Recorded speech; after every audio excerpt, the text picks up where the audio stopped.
తన నోటి ద్వారా కూడా దేవుడు దూషించాడు. హల్లెలూయా, హల్లెలూయా. ఎందుకు ఈ సందర్భాన్ని నేను గుర్తు చేస్తున్నాను అంటే 10 నెలలు మన ముందు గడిచిపోయింది కదా. ఎన్ని నెలలు గడిచిపోయింది? 10 నెలలు మన ముందు గడిచిపోయినాయి. ఈ 10 నెలల్లో ఎన్నో కష్టాలు అనుభవించాం, ప్రతికూలమైన పరిస్థితులు అనుభవించాం, అవమానాలు అనుభవించాం, తల ఎత్తుకోలేని జీవితాన్ని కూడా మనం జీవించాం. అయినప్పటికీ కూడా ఎవరు ప్రేమించినా ప్రేమించకపోయినా, ఎవరు ఆదరించినా ఆదరించకపోయినా, నిన్ను ఆదరించేవాడు మాత్రం మన చెయ్యి మాత్రం ఆయన విడిచిపెట్టలేదు.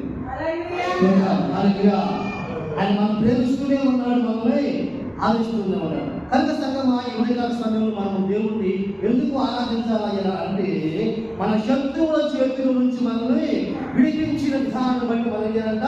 దేవుణ్ణి స్తుతించాలి. ఒక సందర్భాన్ని నేను గుర్తు చేస్తాను. దావీదు ఎప్పుడు రాస్తాడంట?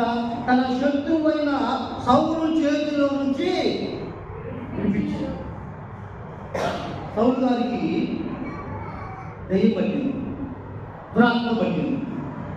ఆ దురాత్మను విడిపించడానికి ఏందయ్యా మార్గం అంటే, ఒక వ్యక్తి అక్కడయ్యా బెత్లెహేము అనే ఊరిలో యెషయా కుమారుడైన దావీదు అనే ఒక వ్యక్తి ఉన్నాడు.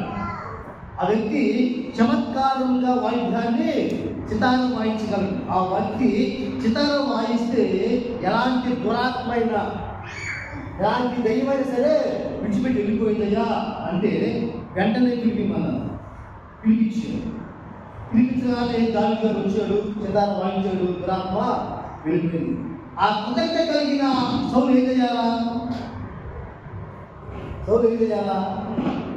దావీదుని ఏదో రకంగా సన్మానించాలి. సన్మానించకపోక ఏం చేయాలంట? తన మనసు పక్కన ఈటి ఉండాలి. ఏం చేయాలంటే ఈటి.